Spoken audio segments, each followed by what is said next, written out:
the representation of football and sexual assault in the Australian news media. That's what my book was about, and it's called Athlete Sexual Assault and Trials by Media and Narrative Immunity. I have got that right. So one of the things that I was looking at is the prevalence of stereotypes particularly of women who make rape complaints against footballers. And so three of the ones that I'll just mention now are the gold digger, the woman scorned, and the predatory woman. So the gold digger is the one who has sex with a footballer because she wants to get money out of him. And so just a quote from one of the articles that I was looking at just to illustrate that. This is from Joanne Greer. She says that women today also seem quite interested in another factor in sex with footballers, namely indecent amounts of money. So she's saying, yes, they just want to get money from footballers from having sex. So she's saying that what's going on here is not rape, it's sex. This is despite the fact that in 2004, when this article was written, no complainant had asked for money, asked for any kind of financial compensation for a complaint of sexual assault in Australia. And there's only been revealed, there's still only been one out of more than 20 cases. So it's not really big. So the second one is the woman scorned. So this is the woman who has sex with the footballer, and then when she wants love and he just wants a shag, then she makes a false complaint against him out of revenge. And so, example of this one, this is by a guy called Damien Foster, who works with AFL players. He's not a footballer, but he works with AFL players. And he says that, explaining the cases, the prevalence of cases, says that when the girl realises the total indifference with which she's been treated after intimacy, bitterness sets in and it lingers. There are many girls in Australia now in this situation. So again, it's intimacy, it's sex, it's not rape. What's happening it's leading to these complaints. These people are saying there's no possibility there was rape. It's just that women have sex and then make up lies about what happened. And the third one is the predatory woman. So this is the woman who hunts down footballers for sex, and so she's the attacker, she's the predator, then she can't possibly have been a victim. And so, example of this is from the CEO of the Brisbane Broncos, I think, NRL team, Bruno Cullen, who said they're all out there with their cameras and they just attack. At the back of their mind is just, I've got to get out of here because I don't know what's going to happen next. And there are lots and lots and lots of examples of these kinds of representations, of these stereotypes that are very much positioned in about sex and not rape. And so the news media, of course, needs to be careful with how it represents cases. And there are codes of ethics to cover what journalists report, which have varying degrees of success in making sure that these kinds of things don't happen. But with regard to social media, from the Leveson inquiry, Leveson says, for many there remains a perception that actions do not have legal consequences. So he's saying that when people are using social media, they don't actually think that there could possibly be legal implications for what they do. And where does this idea come from? I mean, think of the way that we think about online interactions. It's probably shifting now, but there is still that sense that online interactions aren't as real as face-to-face interactions. When I'm talking to you one-on-one, it's different in people's imaginations from when I'm saying something to you one-on-one. And so there's this idea that because it's not real, then it can't have these kinds of legal implications. But of course it can. So one of the incidents that really brought my attention to social media and law and this issue of sport and sexual violence is a case from the UK involving a soccer player, what they call football over there, involving a player called Ched Evans, who's a soccer star, and he was actually convicted of sexual assault in 2012, I think it was. So he was convicted of sexually assaulting a woman while she was unconscious. So two players stood trial, but the jury found that they didn't have grounds to convict the first one because she went into the bedroom, whether she was actually fully conscious or not at the time. They said that they couldn't 100% say that, but because Ched Evans came in after she was passed out, then he was definitely guilty. And so after the verdict came down, there was a lot of conversation on social media, particularly on Twitter, which was kicked off, to use a sports metaphor of course, by Connor Brown, who was a teammate of Evans. And so he was tweeting things like, she was trying to get money for being a slut, she's a money-grubbing little tramp. Even though she went through a criminal trial, she wasn't a civil trial, she wasn't asking for compensation or money or anything, and so it obviously hadn't happened that way. And what sprang up around this was a whole lot of hashtags of, justice for Ched, free Ched Evans, and so there was a lot of vilification of the victim in this case. But on the other hand, another thing that's really this, and this is what often happens with this kind of thing in social media. Yes, the victim gets vilified, but the other side was coming across strongly as well. There were the counter hashtags of Ched got justice and we believe her, or I believe her. And so people were actually pushing back against this vilification of that victim. And over his tweeting, Brown was actually suspended by Sheffield. And several people who tweeted the victim's name, which under UK law is illegal. You're not allowed to publicise or allow the name of a victim in a rape case or a complaint in a rape case to be publicised. So 9 were actually convicted of breaking the law and by putting it on Twitter. And they were ordered to pay, I think it was like £600 compensation each as a result. So Evan's cousin was one of these people who was convicted. And one interesting thing that she said that she did regret doing it. She was upset about having to pay the compensation, but she regretted doing it because she thought, or she realised that it might actually inhibit other victims from coming forward. I put the other in. But she was concerned that she was actually participating in this culture that is saying, you know, we don't believe women who say that they've been raped. And she was recognising that. So the thing with Twitter is that it does tend to go both ways. It can be liberating for some, it can cause problems for others, and it can cause problems both ways and open possibilities both ways. So another thing that Lord Justice Leveson, so it was the Leveson inquiry into media ethics, it was a really, really huge deal.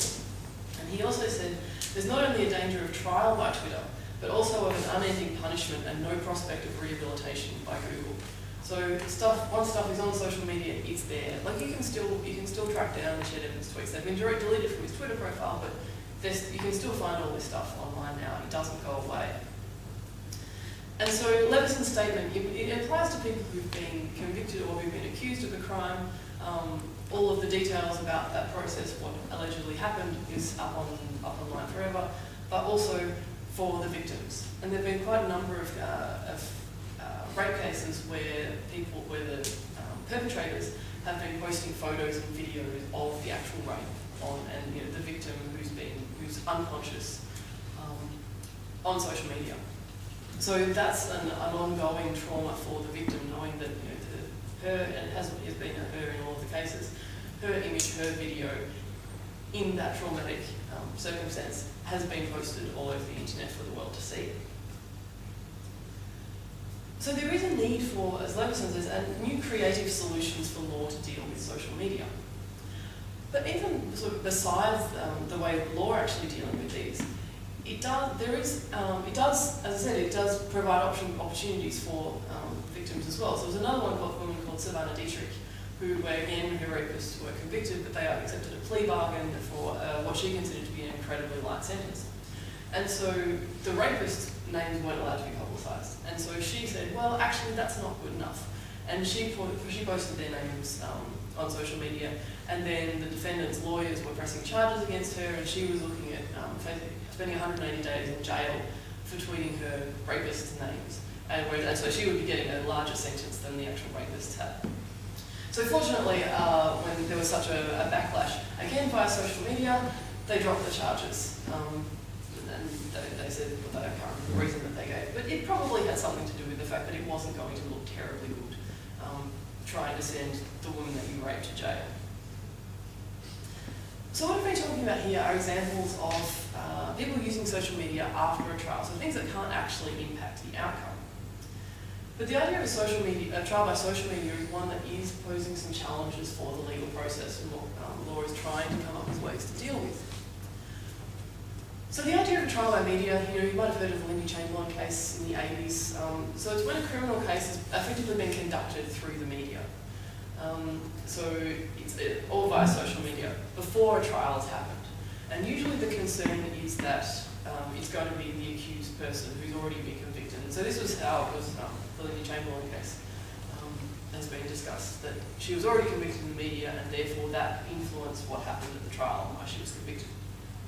But it can also be an acquittal. So the trial by media or social media can actually replace the legal process if it never actually gets to court. So Director of Public Prosecutions, when they're deciding whether or not to pursue a criminal case, one of the things they consider is whether or not there's a high chance of, or there's a reasonable chance of conviction. And if they think that public opinion is really strongly against one side or the other, really strongly against the complainant, then they're likely to say, well, there's not much chance of conviction. If they think that people aren't going to believe the case, then they won't go to trial.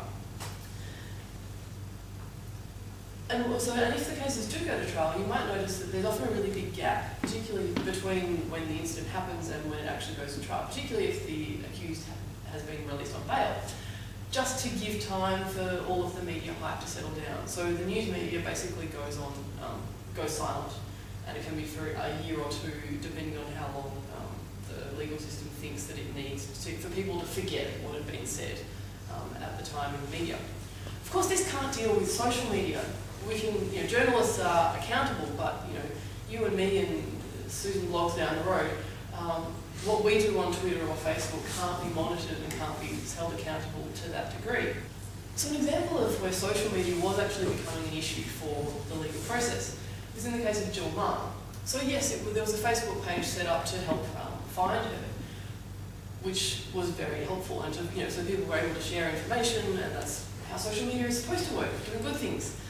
But there was also a Facebook hate group set up against the guy who'd been arrested. So he hadn't been to trial, he hadn't been convicted, he'd just been arrested. At the time, he was just a suspect. But he was already being convicted by social media, much more so than through the actual news media. And so there's a Canberra academic who says that practically and speaking generically, as soon as a person is arrested, we need to stop talking about what we think we know about the individual. Because all we know is what we've seen in the news media. We haven't actually seen the evidence that's going to be presented at court. So we don't know. We kind of think that we do, but we don't really. And the legal process is supposed to work on the evidence that's presented before a jury in a trial. That's all you're supposed to go on. So you're not really supposed to be making up your mind before you get into the courtroom. And so Victoria Police were actually asked its Facebook followers at the time of Jill Meagher, saying not to post speculation about matters before the courts. So they were speaking generically, but they were really talking about that case in particular. So something else that I think is important to bring up when we're talking about the way that the legal system works is that it is an adversarial, what's called an adversarial legal system. So basically, it works like the prosecution and the defence having a debate. So if you've ever done a debate at uni or school, you pick this side and you have to argue for this statement, whatever it is, or you have to argue against it. And you have to pick holes in any of the arguments for the other side. Because that's just the way it works. You're supposed to win. If you're the defence barrister, then you have to win for your client. If you're the prosecution, well, yes, you are interested in the pursuit of justice. Absolutely. And if the prosecution becomes aware that the defendant is not guilty, then they will drop the charges. Or if they find incontrovertible evidence that this is the case, then they will drop it. And the defence, if they do find out that their client is guilty and they know, then they are also supposed to remove themselves. They're not supposed to defend them. But having this adversarial system does mean that people are trained to pick holes in the other side. So if you're the prosecution, and somebody brings up something, then you're supposed to be able to try and shut that down. You're not supposed to be going, well, actually, that's kind of a fair point. It could have been like that after all, because you have to convince a jury beyond reasonable doubt. So what that means, and I didn't actually really understand this until I was in the courtroom, what beyond reasonable doubt means that you have to have no doubt in your mind that's reasonable. So, you might say, well, aliens could have come down and done it, but it's not a reasonable doubt. If there's something that is plausible, that it might have happened another way, then you actually are obliged to acquit. So it's a really, really high standard of proof.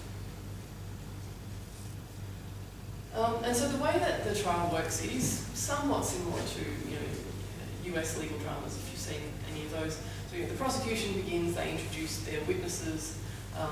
Nobody is anywhere near as articulate as they are on TV, by the way. They and stutter and say silly things. They introduce their witnesses, they ask questions to get the witnesses to prompt the witnesses to tell the story without putting words into their mouths. And then the defence counsel is allowed to cross-examine and ask them questions, trying to get them to poke holes in the story, basically, to highlight inconsistencies in what they've said, or to sometimes to suggest they're lying, but often to suggest that they're just mistaken, that they don't know the whole picture, that what they saw or they thought they saw could have meant something other than what they thought it meant. So after the prosecution presented their case, then the defence presents theirs. And they can call witnesses, it could include the defendant themselves, it doesn't have to. And they actually don't have to present any evidence. The defence doesn't have to present any evidence themselves, because it is the burden is on the prosecution to prove the case, not on the defence to prove them wrong.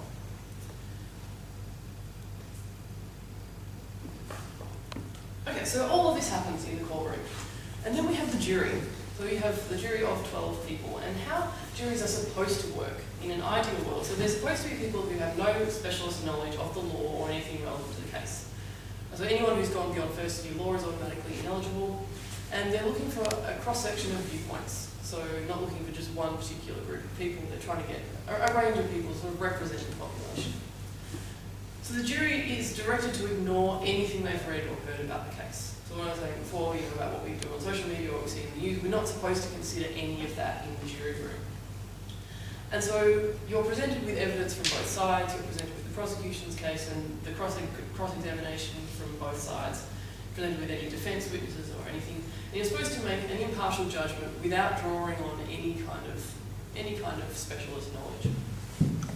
So jurors, if it's a high-profile case, you're directed not to read the newspapers, not to look online, and you're not allowed to talk about the case with anyone outside the jury room. And you're not even allowed to talk about it in the jury room until deliberations start at the end of the trial.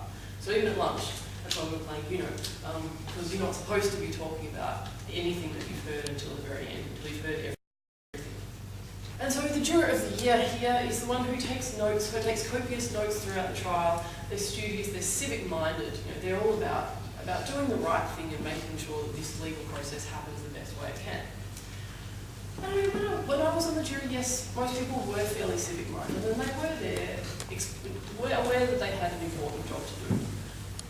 But this doesn't necessarily mean that all of this happens the way that we hope it does.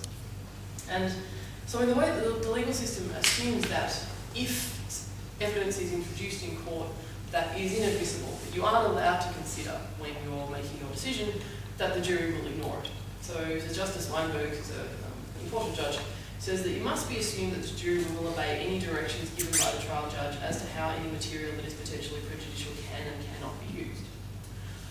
But there have been studies done that have shown that that's actually not the case. So how Australian juries actually work. So you get into the jury room after however many days of, yes, I was with a guy like that on the trial who sat reading Zoo Weekly the entire time. Yeah. So you're not actually given any kind of material when you're in the jury room after you've had, it was a minor case, had 4 days of trial, and all we were given was a bag of the victim's clothing and the defendant, a recording and transcript of the defendant's interview. That was it. So none of the witness statements, all we were going on was what we could remember or what we'd written down. You don't have the law written out for you. You don't have a transcript of what the judge said you're supposed to be deciding. You don't have any of that. It's just based on what you can remember or what you wrote down. And most people have had like 1 sentence or 2 sentences on their notepads from the whole 4 days of trial. So as I was saying before, they're looking for a cross-section of the community, but it is almost inevitably skewed, particularly the higher profile of the case and the longer it's going to be. And it is skewed towards lower socioeconomic end of the spectrum, people who have lower education levels. I am not for a moment suggesting that people from low socioeconomic backgrounds and who work in unskilled jobs are not suitable to be on a jury. I'm not suggesting that at all. But the more indispensable you are in your job, the more likely it is you'll be able to get yourself out of jury duty. So if you're a doctor, then you can say, I'm a doctor, I have to treat patients, and they'll say, yes, you may be excused from the jury. If you have an overseas holiday booked for if it's a long trial, then you're excused. So high socioeconomic status, again, more likely for that. And so the higher skill and level education levels are likely to be if you are working in those more indispensable kinds of roles. So it does mean that there's not so much of a cross-section on that score. Teachers and lecturers are also mostly rejected. Because they're either thought to be too likely to be able to convince people that they're right, because they're used to convincing people, apparently, or because they're too political, which is what somebody said to me when every single teacher who walked into the courtroom in 3 or 4 cases that I saw was rejected. Now, another significant thing is that, so when you've got 4 days of trial, it's actually a long time to be concentrating for. You think you sit through an hour lecture and you can kind of zone out. But, this is sort of 10 to 4 for 4 days in my case, for a minor trial. If you're on the one that I almost ended up, that was like 3 months, I think, of every single day. Yeah. And trying to concentrate and take in all of that information. And, the law, it's not that simple. It's not like you have to say, well, murder. Everyone kind of gets what murder is, but there are lots of different parts of murder. There are different types, there are different degrees, and to actually understand all of that, it's not that simple, it's not that straightforward. So, in that you're told to disregard everything you might have heard, you don't. People don't. And people don't leave behind their ideas about the types of people who do that kind of thing when they walk into the jury room. I mean, these are things that people just know. This is the common sense that people have and what they bring to the trial. And they are told that so when you're on a jury, you are told that whatever you decide are the facts. So if you reckon this is what happened, that is what happened, which is kind of horrifying when you think about it. It's not like TV, when you know at the end of Law and Order who was guilty and who wasn't. You don't know. You think you do, but you still, you never have that 100% definitive proof like you do in TV.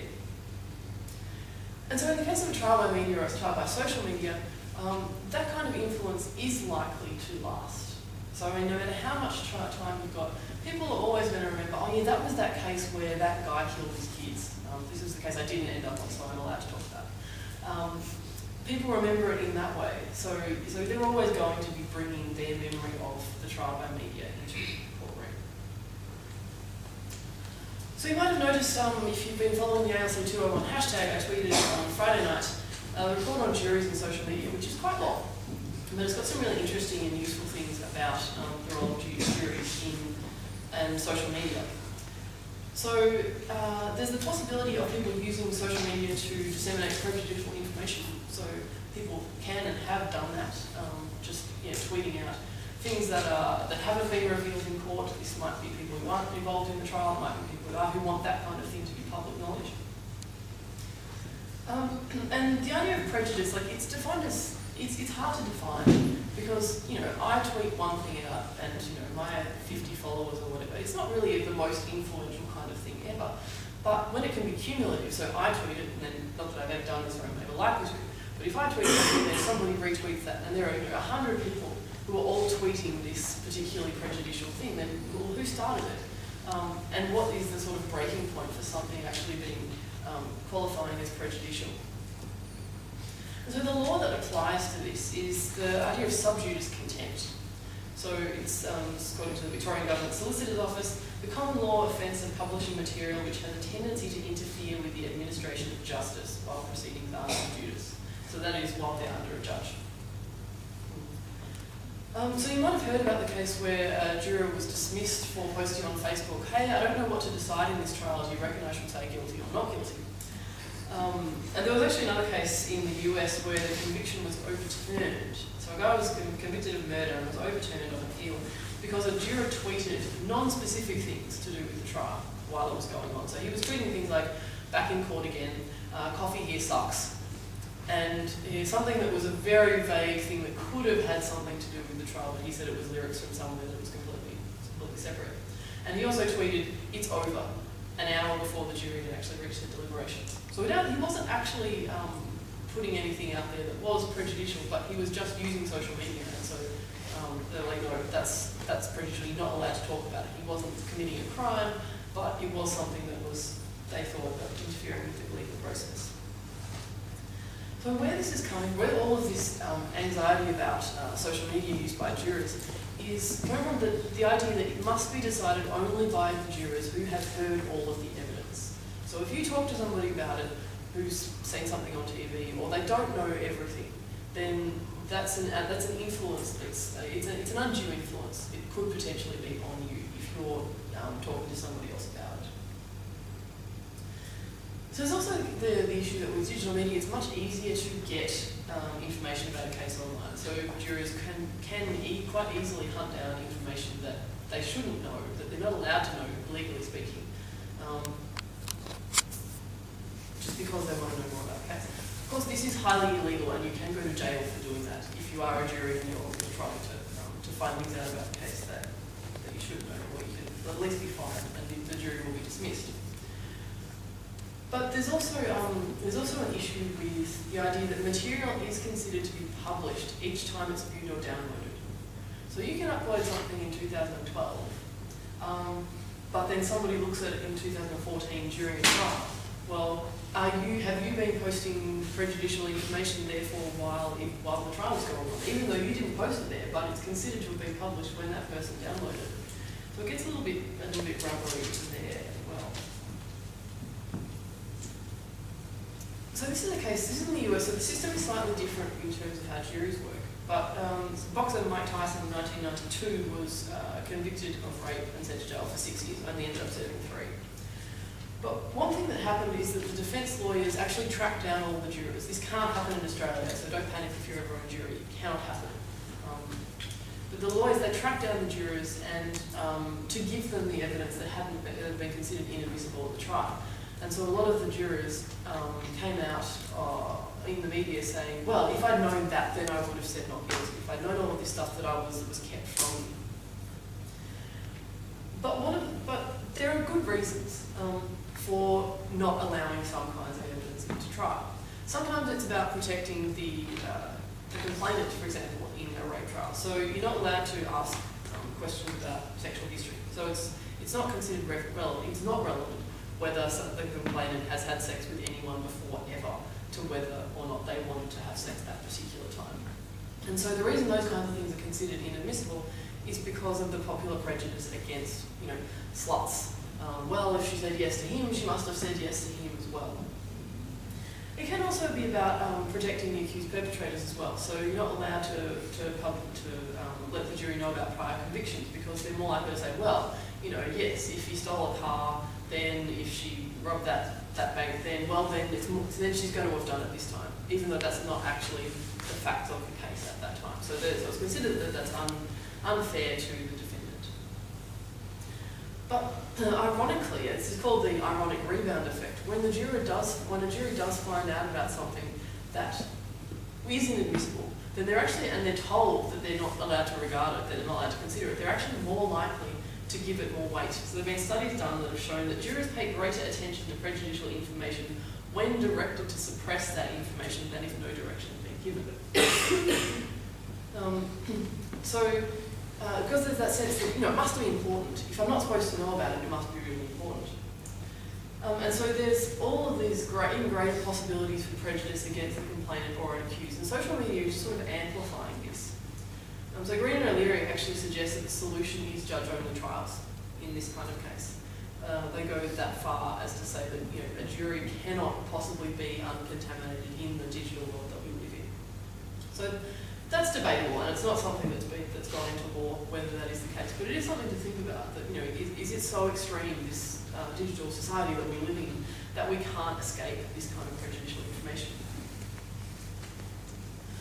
Yeah, so as I said, I'm going to talk about the Steubenville, Ohio gang rape case, so social media was involved in pretty much every stage of the case. If the rapists hadn't posted about it on social media, they may well never have been convicted, and they probably wouldn't have been charged. So this is not just relying on the legal process. So as internet users using digital media and holding the system accountable. But of course, in this case, the damage to the victim is also arguably exacerbated because that image of her. Imagine that's you drunk and being raped and having been raped, and that's up on social media. So in the aftermath, yes, the photos and tweets and things are up there forever online for the victim. So I think I will skip over that bit about Anonymous. The guy who's in that video is actually looking at a sentence of 10 years in jail for hacking in order to do that. And the two who were convicted, one got 1 year and the other got 1 year, got 2 years, got an extra year for the production and distribution of child pornography. yet, because he sent photos of the victim when she was unconscious and being raped.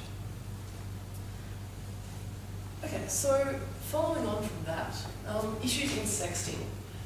Okay, so one of the main ones is the issue of consent.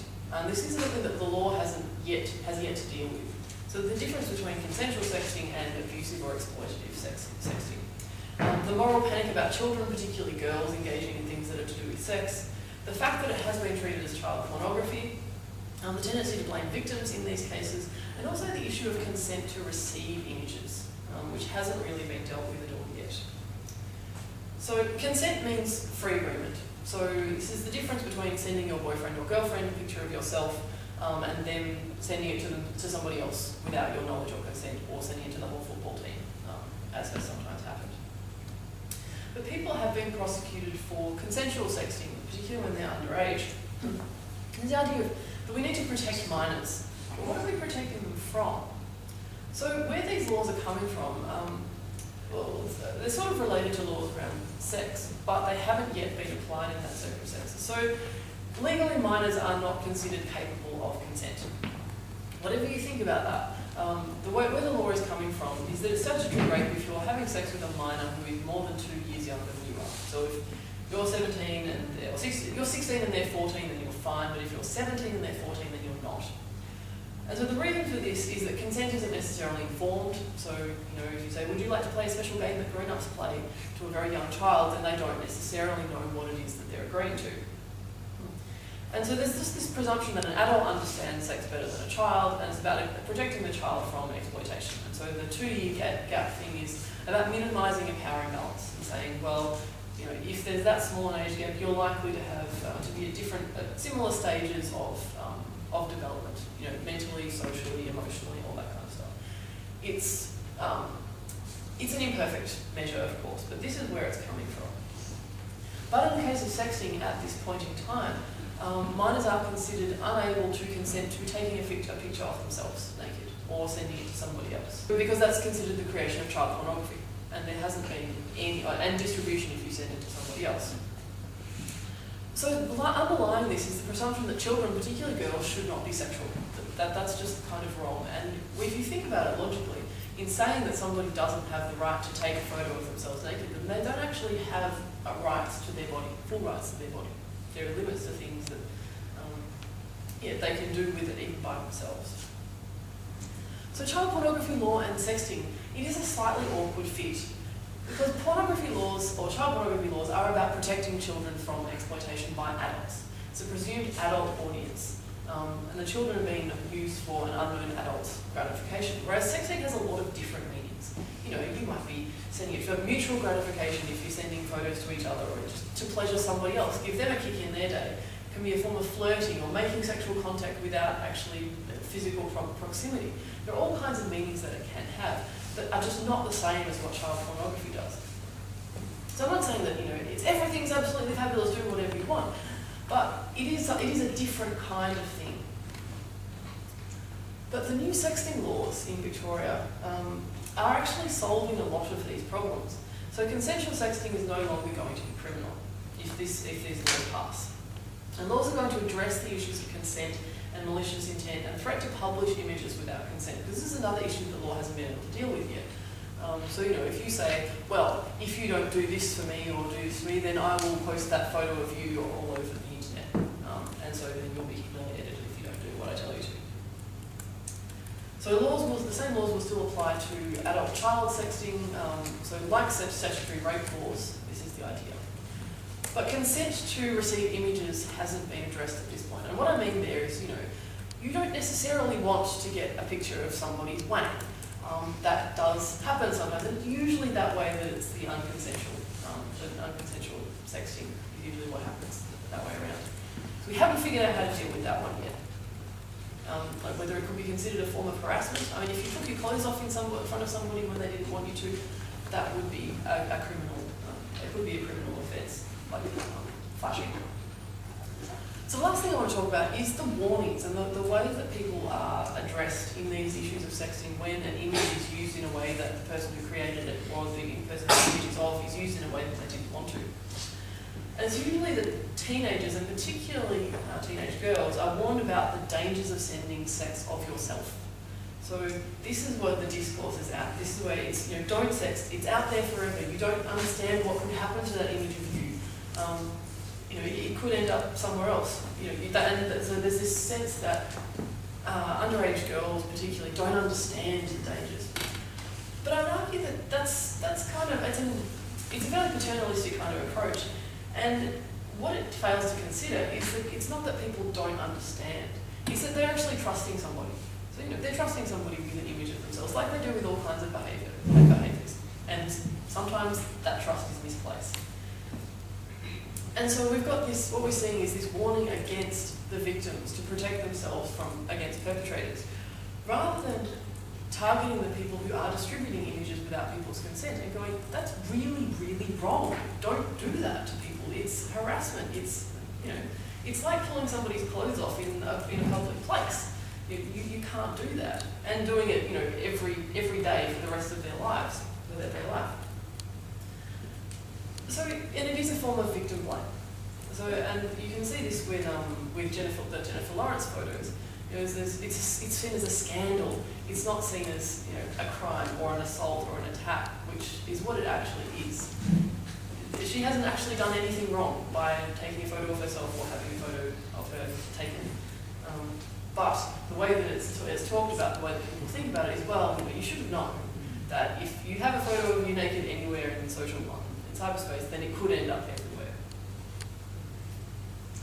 So just to finish off, it is an uneasy relationship, social media and the law. And law is a heavy and slow-moving creature, partly because it needs to be. So big changes are often met with skepticism anyway, but law actually has to be fully aware of all of the issues before it makes a move and before it takes action to address changes. So it seems like in Victoria, at least for sexting, things are moving in the right direction. But if we think about the way social media is being greeted, there are utopian views, there are dystopian views, and it does take a while for the nuance and subtlety of the way that these platforms operate and the way that people use them to be worked out. And then after that, law needs to be able to figure out how it needs to respond to that, so that it can be short. So it's going to be an ongoing process as social media, online media develops and changes. If they've been making laws when MySpace was first out, things would have changed a little bit, even up till now. So it does need to move slowly, but hopefully it will be able to deal with all these issues on social media shortly. And I will leave that.